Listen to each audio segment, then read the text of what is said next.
बहुत समय पहले की बात है। एक छोटा सा नगर था। उस नगर में एक बहुत ही धनी सेठ रहा करता था। उस धनवान सेठ के पास कहने को सब कुछ था, किसी चीज की कोई कमी नहीं थी। उस धनवान सेठ ने अपने जीवन में बहुत बड़े बड़े मुकाम हासिल किए थे।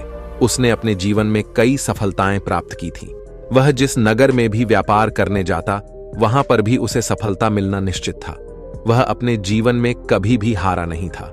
उसका व्यापार भी खूब जोरों शोरों से चल रहा था। उसके पिताजी ने उसे ऐसी 4 बातें बता रखी थी जिसका वह नियमित पालन किया करता था और उन्हीं बातों का अनुसरण किया करता था, और उन्हीं बातों की वजह से उसका जीवन बड़ा ही सुखमय था। वह जीवन के हर क्षेत्र में सफल था। ऐसे ही काफी समय बीत गया और अब वह धनवान सेठ काफी बूढ़ा हो चुका था। अब उसे लगने लगा था कि मेरी मृत्यु बहुत नजदीक है, मेरी मृत्यु कभी भी हो सकती है। और वह जानता था कि उसका बेटा बहुत भोला है, बहुत नादान है, उसे अभी दुनियादारी की समझ नहीं है।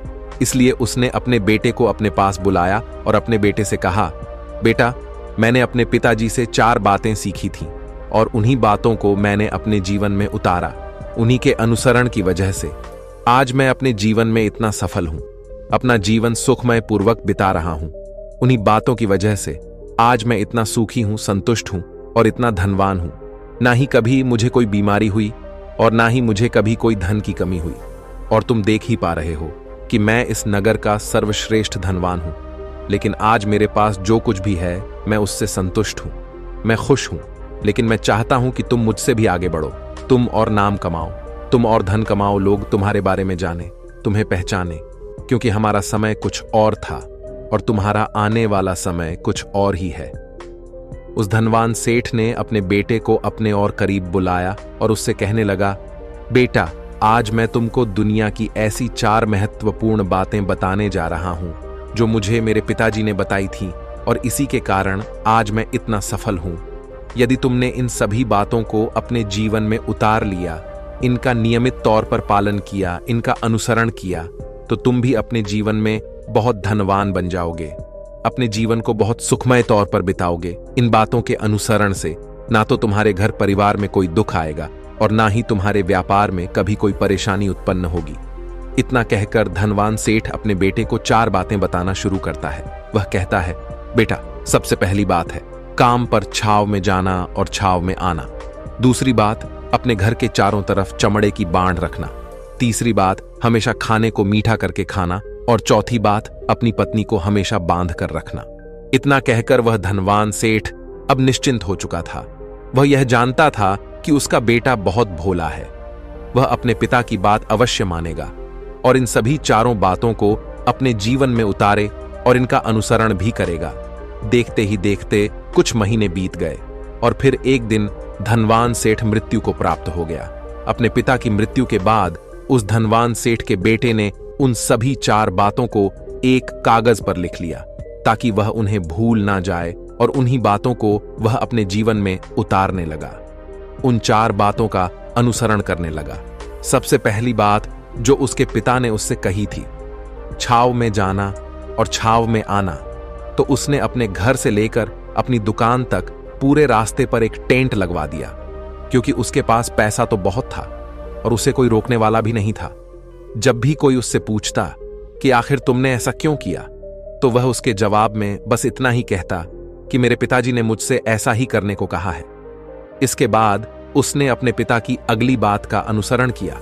उसने अपने घर के दोनों तरफ चमड़े की एक दीवार खड़ी करवा दी। इसे देखकर आसपास के लोग बहुत क्रोधित हो गए। वे लोग उससे झगड़ा करने पर भी उतर आए। कई लोगों ने तो यह तक कह डाला कि आखिर तुमने ऐसा क्यों किया, चमड़े की बाड़ तुमने क्यों खड़ी करवा दी, चमड़े से बहुत बदबू आती है और इससे हमें तकलीफ होती है, इसे आज ही निकलवा दो। लेकिन कोई उसका कुछ भी ना बिगाड़ सका, क्योंकि उसके पास बहुत पैसा था। इसलिए कोई भी व्यक्ति उसका ज्यादा समय तक विरोध ना कर सका, और उसने भी मन बना लिया था कि वह अपने पिता की सभी बातों को पूरे दिल से मानेगा। उसके पिता ने उसे तीसरी बात कही थी, खाने को मीठा करके खाना, जिस कारण वह अपनी पत्नी से हर रोज खाने में कुछ मीठा ही बनवा आता था। कभी सेवियांज, कभी हलवा, तो कभी मिठाइयां, हमेशा यही सब खाता रहता। और उसके पिता ने उसे चौथी बात कही थी, अपनी पत्नी को हमेशा बांध कर रखना। जिस कारण वह हर रोज अपनी पत्नी को रस्सी से बांध कर रखता था। ऐसे ही कई दिन बीत गए और देखते ही देखते अब वह सेठ के बेटे का जीवन धीरे धीरे बर्बाद होने लगा था, क्योंकि उसने अपने पिता की सभी बातों का गलत मतलब निकाला था और वह उसी के अनुसार उनका पालन कर रहा था।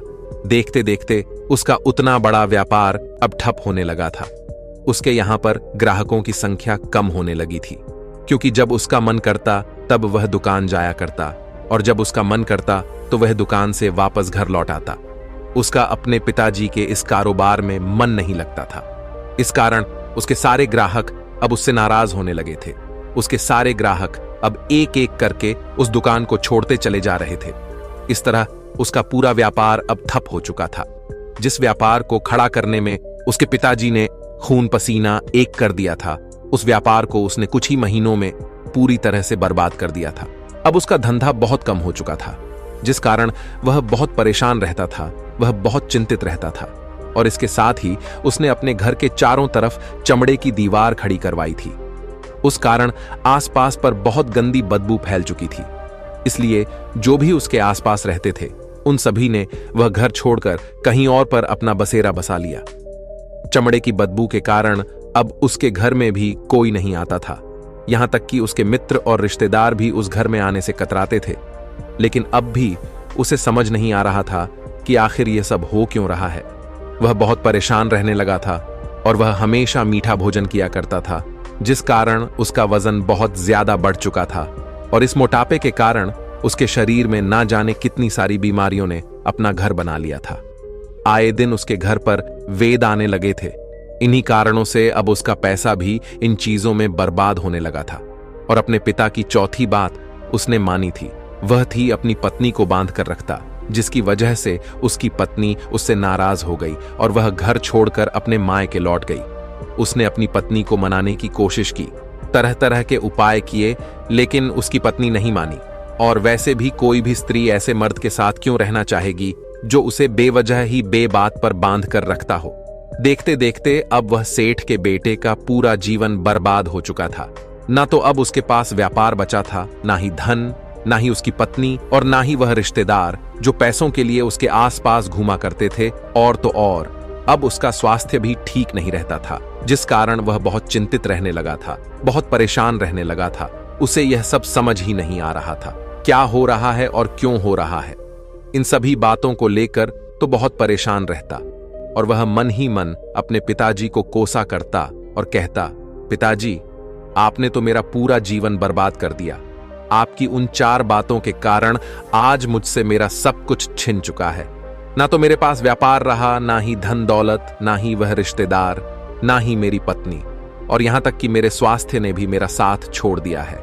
आप ही के कारण आज मेरा पूरा जीवन बर्बाद हो चुका है।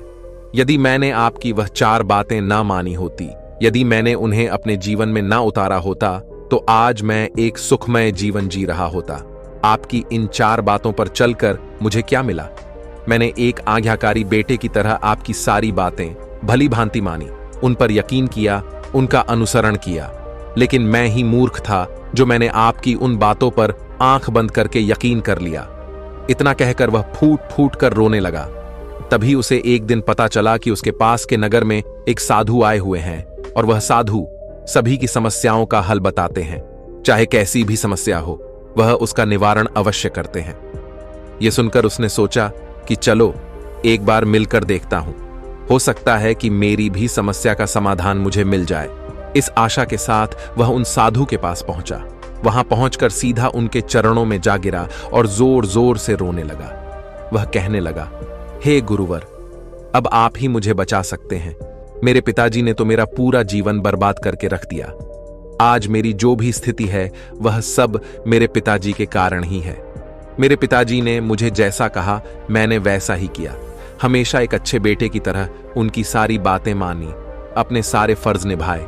और देखिए मेरे पिताजी ने मेरे साथ क्या किया। मरते मरते भी वह मुझे गलत बात सिखा गए और उसका खामियाजा मुझे आज भुगतना पड़ रहा है, क्योंकि मैंने उनकी सभी बातों को अपने जीवन में उतारा, उनका अनुसरण किया। और देखिए आज मेरे साथ क्या हो गया। मेरा तो पूरा जीवन ही बर्बाद हो गया। मैं अब तक यह नहीं समझ पाया कि मेरे पिताजी ने मेरे साथ ऐसा क्यों किया। क्या मैंने उनके साथ कुछ गलत किया था? इतना कहकर वह उन साधु के सामने और भी जोर जोर से रोने लगा। तभी वह साधु महाराज उस सेठ के बेटे से कहते हैं, बेटा चुप हो जाओ, पहले मुझे अपनी सारी बात तो बताओ। आखिर तुम्हारे साथ क्या हुआ है? तुम इस तरह से क्यों रो रहे हो? तुम्हारी इस परेशानी का क्या कारण है? उन साधु के इतना कहने पर उस सेठ के बेटे ने पर्ची उन साधु के हाथ में रख दी जो उसने अपने पिता की मृत्यु के बाद लिख रखी थी, जिसमें उसने अपने पिता की चारों बातें लिखी थीं।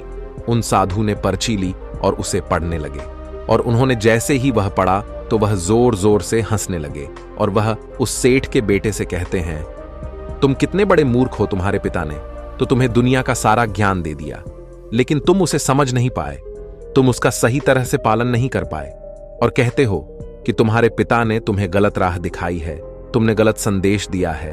तुम्हारे पिताजी तो तुम्हारी परीक्षा ले रहे थे कि तुम उनकी बातों को समझ पाते हो या नहीं, तुम उनकी बातों का सही मतलब निकाल पाते हो या नहीं। यदि वह चाहते तो इसका मतलब तुम्हें अच्छी तरह से बता सकते थे, लेकिन वह चाहते थे कि तुम इन बातों का मतलब खुद से जानो, खुद से समझो कि इन बातों का क्या अर्थ है। लेकिन अब तो ऐसा प्रतीत होता है कि मानो तुम्हारी बुद्धि बिल्कुल भ्रष्ट हो चुकी है। तुमसे बड़ा मूर्ख मैंने आज तक नहीं देखा। जिसके पास दुनिया का इतना बड़ा ज्ञान हो, वह भला इतनी बड़ी मूर्खता कैसे कर सकता है? तुम्हारे पास कोई ज्ञान नहीं है, तुमने कोई भी ज्ञान अर्जित ही नहीं किया। अगर तुम इन बातों का सही मतलब समझ चुके होते तो तुम भी अपने जीवन में अपने पिता की तरह ही सफल होते, खुश होते, और तुम्हारा जीवन सुखमय तरह से बीत रहा होता।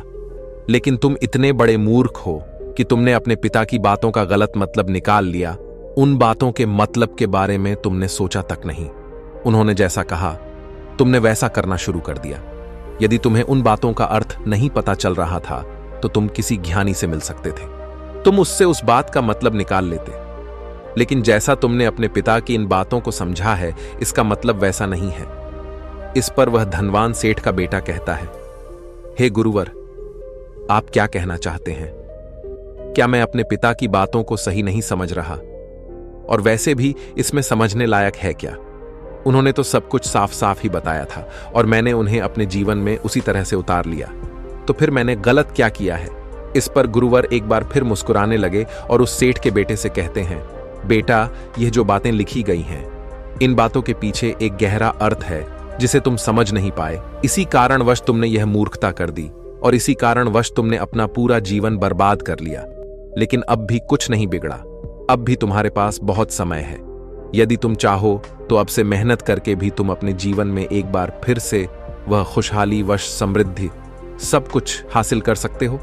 इस पर वह सेठ का बेटा कहता है, ठीक है, कृपया करके मुझे उन चारों बातों का मतलब समझाइए। आखिर उन चार बातों का क्या अर्थ है? इस पर साधु सेठ के बेटे को कहते हैं, तुम्हारे पिताजी ने तुमसे कहा था, काम पर छाव में जाना और छाव में आना। इसका मतलब यह है सूर्य निकलने से पहले ही तुम दुकान पर पहुंच जाना और सूर्यास्त होने के बाद ही तुम वापस घर आना, जिससे तुम्हें दुकान पर अधिक से अधिक समय मिल पाएगा। तुम उस काम को अच्छी तरह समझ पाओगे, उस काम को अच्छी तरह से कर पाओगे, उस काम को बढ़ाने में तुम अपना दिमाग लगा पाओगे और तुम अपने काम में तरक्की कर पाओगे। लेकिन तुमने तो इसका गलत ही मतलब निकाल लिया। तुमने तो अपने घर से लेकर दुकान तक एक ऐसा टेंट लगवा दिया जिससे तुम छाव में आ सको और छाव में जा सको। अब तुम ही बताओ, क्या तुमने अपने पिताजी की इन बातों का सही मतलब समझा था? यह सुनकर वह सेठ का बेटा जोर जोर से रोने लगा और कहने लगा, हे गुरुवर, मेरी ही गलती थी। मैंने अपने पिता की इन बातों का गलत मतलब निकाला और इसी कारण वश आज मैं पूरी तरह से बर्बाद हो चुका हूं। मैं ही सबसे बड़ा मूर्ख था। मेरे पिताजी ने तो मुझे इतना महत्वपूर्ण ज्ञान दिया, लेकिन मैं उस हीरे को पत्थर समझ बैठा। आगे वह सेठ का बेटा उन गुरुवर से कहता है कि गुरुवर, दूसरी बात क्या है, उसका अर्थ क्या है? आगे गुरुवर दूसरी बात का अर्थ समझाते हुए कहते हैं, चमड़े की बाढ़ करवाना। इसका अर्थ यह है कि तुम अपने घर में कुत्ता या बिल्ली पालना। जब तुम अपने घर में कुत्ता बिल्ली पाल लोगे तो यह तुम्हारे घर की चारों ओर से रक्षा करेगा, जिससे तुम्हारी धन दौलत पूरी तरह से सुरक्षित रहेगी और तुम बेफिक्र होकर दुकान पर मन लगा सकोगे, बेफिक्र होकर दुकान के कामों को समझ सकोगे और तरक्की कर पाओगे। और तो और तुम्हारे मन में कभी यह भी डर नहीं होगा कि कहीं कोई चोर आकर मेरी संपत्ति न चुरा ले। चमड़े की बाढ़ करवाने का असली मतलब यह है, लेकिन तुमने तो चमड़े की बाढ़ करवाने का मतलब कुछ और ही निकाल दिया। तुमने तो अपने घर की 2 दीवारों को ही चमड़े से पूरी तरह से भरवा दिया, जिस कारण आसपास गंदी बदबू फैल गई। तुम्हारे आसपास के पड़ोसी भी अपना घर छोड़कर कहीं और चले गए। यहां तक कि तुम्हारे मित्र, तुम्हारे सगे संबंधी भी उस बदबू के कारण तुम्हारे घर पर आने से कतराने लगे। और अब हालत यह हो चुकी है कि ना तो तुम्हारे घर पर कोई आता है और ना ही कोई जाता है, और इसी कारणवश लोग तुम्हें नापसंद करने लगे। और तुम्हारी बर्बादी का यह भी कारण है। आगे सेठ का बेटा कहता है, हे गुरुवर, यह सब तो ठीक है, लेकिन यह खाने को मीठा करके खाना, इसका क्या मैंने इसका भी अर्थ गलत निकाला है क्या? मैंने तो अपने पिता की बातों के कहे अनुसार ही हर रोज मीठा खाया, और आज देखिए मेरा शरीर कितना वजनदार हो चुका है, जिस कारण मुझे अनेक प्रकार की बीमारियों ने घेर रखा है। क्या मैं इस बात को भी गलत समझ रहा था? इस पर वह साधु उस सेठ के बेटे से कहते हैं, हाँ, तुमने इस बात का भी गलत मतलब ही निकाला है। मीठा करके खाने का अर्थ यह है कि जब भी तुम्हें भूख तेजी से लगे तभी तुम्हें भोजन करना है, ना उसके पहले और ना उसके बाद। अन्यथा यदि तुम्हें भूख ना लगी होगी और तुम्हें भोजन मिल जाए तो तुम उस भोजन की कभी कदर नहीं करोगे। वह रोटी तुम्हें कभी मीठी नहीं लगेगी, फिर चाहे वह भोजन कितना भी स्वादिष्ट क्यों ना हो, चाहे भोजन कितना भी लाजवाब क्यों ना हो, तुम उसकी कदर कभी नहीं कर पाओगे, तुम उसका सम्मान कभी नहीं कर पाओगे। किंतु जब एक व्यक्ति को जोरों की भूख लगी होती है तो उसके सामने यदि तुम सूखी रोटी भी रख दो तो भी वह उसके लिए किसी पंचमेल से कम नहीं है।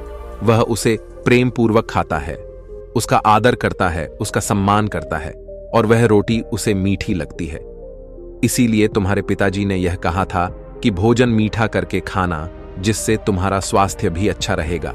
क्योंकि जब एक व्यक्ति को भूख लगी होती है और उस समय पर जब वह भोजन करता है तो वह उसके लिए एक अमृत समान होता है, और वहीं पर जब किसी व्यक्ति को भूख ना लगी हो और ऐसे समय पर वह भोजन करता है तो वह उसके लिए विष समान है, वह उसे बहुत नुकसान पहुंचा सकता है। लेकिन तुमने तो इसका भी गलत मतलब निकाला था। तुम हर रोज मीठा खाने लगे, जिस कारण तुम्हारा वजन बढ़ने लगा, और इसी कारणवश तुम्हारे शरीर में अनेक रोग ने अपना घर बना लिया और यह तुम्हें मृत्यु के करीब ले जा रहा था। इसलिए आज से जब भी तुम्हें जोरों की भूख लगे तभी भोजन करना तुम्हारे लिए अत्यधिक फायदेमंद होगा और तुम्हारे शरीर को हमेशा निरोगी बनाने में तुम्हारी मदद करेगा। और जब भी तब भोजन की आवश्यकता ना हो, तुम्हें भूख ना लगी हो, ऐसे समय पर भोजन कभी ना करना। यह तुम्हारे लिए बहुत नुकसानदायक साबित होगा, और यही तुम्हारी तीसरी गलती थी जिस कारण तुम्हारा पूरा जीवन बर्बाद हो रहा था। आगे सेठ का बेटा कहता है, चौथी बात तो बिल्कुल साफ लिखी गई है, अपनी पत्नी को हमेशा बांध कर रखना। तो इसका अर्थ भी कुछ और है क्या? मैंने इसका भी गलत मतलब निकाला है। इस पर साधु कहते हैं, हाँ बेटा, अपनी पत्नी को बांध कर रखने का अर्थ यह नहीं है कि तुम रोज रस्सी से बांध कर रखो, बल्कि इसका अर्थ तो यह है कि जब भी तुम दोनों के बीच में कोई आपसी मतभेद हो जाए, कुछ नोक झोंक हो जाए, तो तुम अपनी पत्नी पर हाथ मत छोड़ना। जब तक एक स्त्री का पति उसके साथ रिश्ते में बंधा होता है तो वह अपने रिश्तों में बंध जाती है और वह अपने रिश्ते को पूर्ण तरीके से निभाने का हर मुमकिन प्रयास करती है। और ऐसे समय पर यदि तुम्हारे बीच कुछ नोक-झोंक हो जाए, कुछ गलतियां हो जाएं, और ऐसे समय पर तुम उस स्त्री का हाथ नहीं छोड़ते, तो वह तुम्हें छोड़कर कभी नहीं जाएगी। लेकिन इसका अर्थ यह भी नहीं है कि तुम अपनी पत्नी पर अत्याचार करो, बल्कि तुम्हारे पिताजी यहाँ पर कहना चाहते थे कि जो भी कोई व्यक्ति तुम्हारे साथ किसी रिश्ते में जुड़ा हुआ है, उसे अपने रिश्ते में इस तरीके से बांध लो कि वह तुम्हारे साथ झगड़े और नोक-झोंक के बाद भी नुकसान न पहुंचा सके, वह तुम्हारे साथ कुछ गलत ना कर सके और तुम्हारा फायदा ना उठा सके। अपने रिश्तों को हमेशा बांध कर रखना, उन्हें खुला मत छोड़ना, अन्यथा वह तुम्हारे हाथ से फिसल जाएंगे। और हम में से अधिकांश लोग अपने जीवन में यही गलतियां करते हैं और अपने नए रिश्तों को कभी समय नहीं देते, जिस कारण उनका रिश्ता उतना मजबूत नहीं हो पाता और इसी कारणवश वह अपने रिश्ते से हाथ धो बैठते हैं। और यही गलती तुमने भी की। तुमने तो अपनी पत्नी को बांध कर रखा था, तो भला वह तुम्हें कैसे माफ कर सकती है? और यही कारण है कि वह तुम्हें छोड़कर चली गई। तुमने जो अपनी पत्नी के साथ किया वह माफी के लायक नहीं है, लेकिन तुम्हें अपनी पत्नी से माफी मांगनी चाहिए, क्योंकि तुमने गलत किया है। इसलिए जाओ और अपनी पत्नी से माफी मांगो, उसे वापस घर लाओ। और यही वह 4 बातें थीं जो तुम्हें तुम्हारे पिता ने समझाने का प्रयास किया था, लेकिन तुमने इन सभी बातों का गलत मतलब निकाला और इसी कारणवश तुम पूरी तरह से बर्बाद हो गए। किंतु अभी भी तुम्हारे पास बहुत समय है। यदि तुम इन सभी बातों का सही से अनुसरण करते हो तो तुम अपने जीवन में एक बार फिर से वह सब कुछ हासिल कर सकते हो जो तुमने खोया है। ये सारी बातें हमारे जीवन की पूरी परेशानियों का समाधान है। तुम किसी भी तरह से इनको देख सकते हो। यदि तुम कामयाब होना चाहते हो तो तुम्हें मेहनत करनी ही होगी। सूर्य निकलने से पहले तुम्हें अपने घर से निकलना होगा और हमेशा सूर्य के ढलने के बाद ही तुम्हें घर वापस लौटना होगा, ताकि धन दौलत को कोई तुमसे छीन ना ले। तुम्हें अपने रिश्तों को कुछ इस तरीके से बांधना होगा ताकि वह रिश्ते तुम्हें परेशान ना करें, तुम्हें तकलीफ ना पहुंचाए, तुम्हारा फायदा ना उठाए।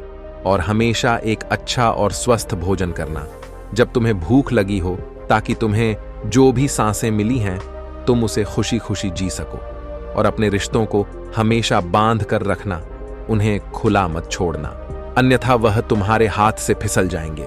और अपने घर में अवश्य ही कुत्ते या बिल्ली को जरूर पालना, ताकि तुम्हारा धन हमेशा सुरक्षित रहे। इन सभी बातों का अपने जीवन में अनुसरण करने के बाद तुम अपने जीवन में सब कुछ एक बार फिर पा सकते हो जो तुमने आज तक खोया है। और हो सकता है कि तुम इससे भी अधिक उन्नति कर पाओ, इससे भी अधिक समृद्धि पा सको, अपने जीवन को खुशहाल और सुखमय बना सके। इतना कहकर वह साधु शांत हो गए और सेठ का बेटा भी अपनी सभी गलतियों को समझ चुका था। उसने उन गुरु को प्रणाम किया और वापस अपने घर लौट गया। उसने उन सभी 4 बातों को अपने जीवन में उतारा, उनका सही सही अनुसरण किया। उसके बाद से उसके जीवन में सकारात्मक प्रभाव दिखने लगे। वह एक बार फिर से अपने व्यापार को खड़ा करने में सफल रहा। वह एक बार फिर से अपनी पत्नी को घर लाने में सफल रहा और देखते ही देखते उसका जीवन सुखमय और आनंदमय हो गया था। तो दोस्तों, मुझे उम्मीद है कि आपको यह आज कहानी पसंद आई होगी और आपने इससे कुछ सीखा होगा। कहानी के बारे में अपने विचार आप हमें नीचे कमेंट बॉक्स में कमेंट करके बता सकते हैं। जाने से पहले वीडियो को लाइक करें और चैनल को सब्सक्राइब जरूर करें। तो चलिए मिलते हैं ऐसी ही कोई नई कहानी। तब तक के लिए अपना ख्याल रखें। धन्यवाद और नमो बुद्धाय।